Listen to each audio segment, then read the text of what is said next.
Doa yang dijawab. Pembacaan kita di dalam kitab Mazmur 17 ayat 1 sampai dengan 15. Permintaan doa yang benar dan oleh pendoa yang berkenan yang hidup dalam firman Allah. Dalam Mazmur 17 ayat 1 kita dapat melihat dan membandingkan kata-kata dari orang dengan perkara atau doa yang benar dipertentangkan dengan doa dari kata-kata orang yang berbibir penipu atau perkataan orang yang munafik. Seperti kita baca dalam Yesaya 29 ayat 13. Dan Tuhan telah berfirman, oleh karena bangsa ini datang mendekat dengan mulutnya dan memuliakan aku dengan bibirnya, padahal hatinya menjauh daripadaku dan ibadahnya kepadaku hanyalah perintah manusia yang dihafalkan. Pemazmur menegaskan integritasnya. Dia berdoa dengan tidak ada motif tersembunyi atau terselubung atau kebohongan yang diketahui. Itu kita baca di dalam Mazmur 17 ayat 1. Ada dua hal yang wajib diperhatikan agar doa dijawab, yaitu 1. Doa yang berkenan, dan 2. Kehidupan dari pribadi pendoanya yang juga benar. Hidup dalam kebenaran firman Tuhan, saleh, taat kepada firman Tuhan. Yang pertama, perkaranya benar. Doa itu benar, bukan permintaan doa rekayasa untuk menipu. Mazmur 17 ayat 1 sampai 2 dikatakan, doa dari Daud, dengarkanlah Tuhan perkara yang benar, perhatikanlah seruanku, berilah telinga akan doaku dari bibir yang tidak menipu. Daripadamulah kiranya datang penghakiman atau Tuhan menilik, matamu kiranya melihat apa yang benar. Saudara, doa yang disampaikan dimintakan kepada Tuhan bukan doa yang tidak dikenan atau yang tidak benar. Misalnya doa untuk membuat orang lain menderita atau meminta orang lain celaka atau membuat sesuatu yang tidak benar bagi orang lain, itu tentu tidak akan dikenan oleh Tuhan. Kita lanjut. Yang kedua, pendoanya pun hidup dalam kebenaran firman Tuhan. Ketika Daud berdoa, dia berbicara kepada Tuhan dalam doanya dalam Mazmur 17 ayat 3 sampai dengan 5 demikian. Bila engkau menguji hatiku, memeriksanya pada waktu malam dan menyelidiki aku, maka engkau tidak akan menemui sesuatu kejahatan. Mulutku tidak terlanjur atau mulutnya itu dapat dikendalikan.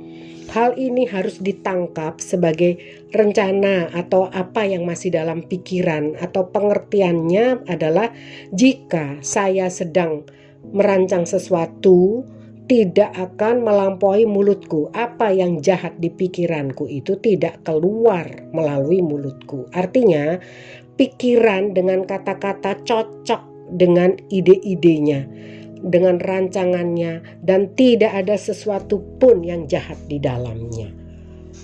Saudara, jadi kita pahami ya, doa tidak boleh untuk merancang satu kejahatan atau kecelakaan bagi orang lain.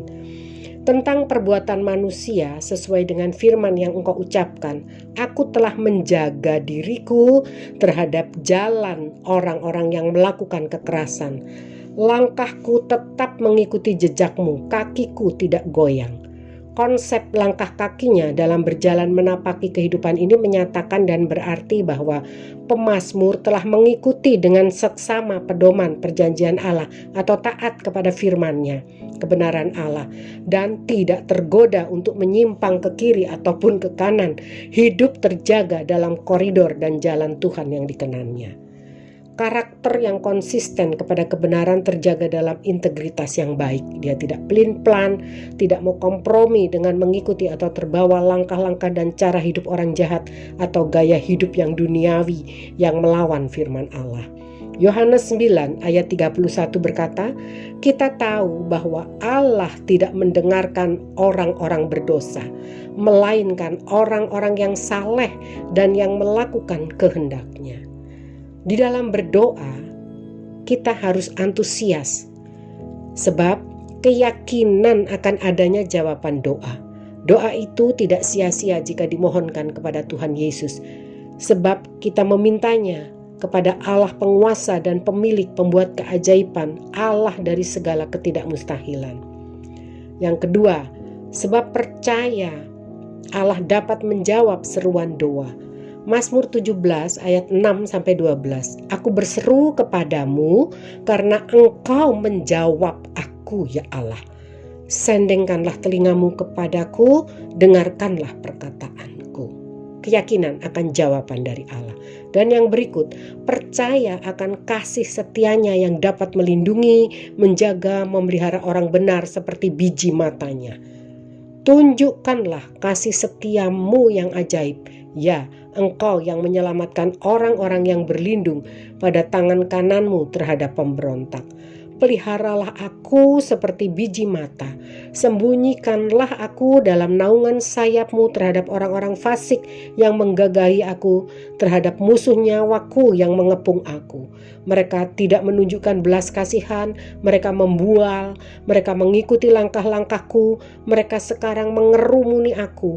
Mata mereka diarahkan untuk menghempaskan aku ke bumi. Rupa mereka seperti singa yang bernafsu untuk menerkam, seperti singa muda yang mengendap di tempat yang tersembunyi. Sadar akan bahaya di sekelilingnya, maka dia perlu menaikkan doa untuk mendapat perlindungan dan penjagaan dari Allah, pemilik langit dan bumi, penguasa seluruh makhluk di alam raya ini, di jagat raya ini, di bumi ini. Saudara, yang berikut, kesadaran akan pertolongan datang dari Allah.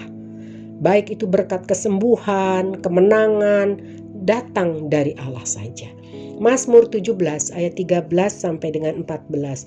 Bangunlah Tuhan, hadapilah mereka, rebahkanlah mereka, luputkanlah aku dengan pedangmu daripada orang fasik.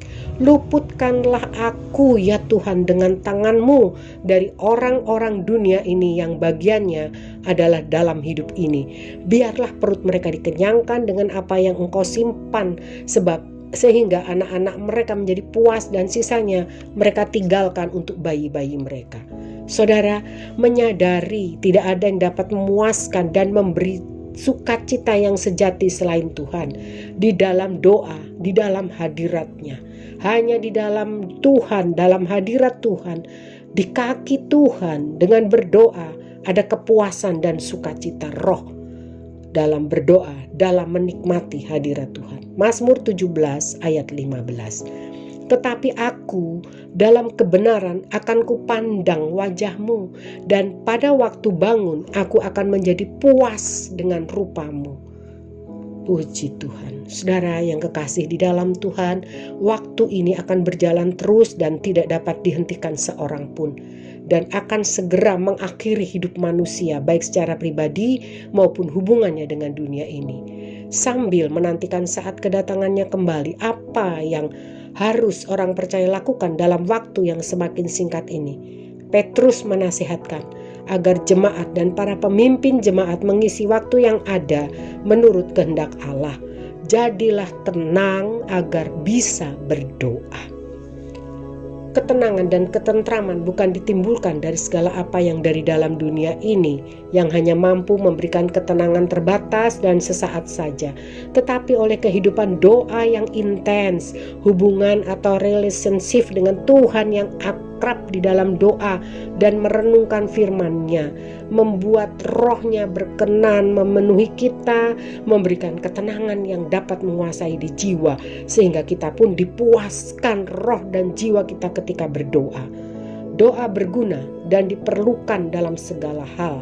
1 Petrus 4 ayat 7 ayat terakhir, kesudahan segala sesuatu sudah dekat, karena itu kuasailah dirimu dan jadilah tenang supaya kamu dapat berdoa. Amin. Puji Tuhan, Tuhan Yesus memberkati kita semua. Haleluya.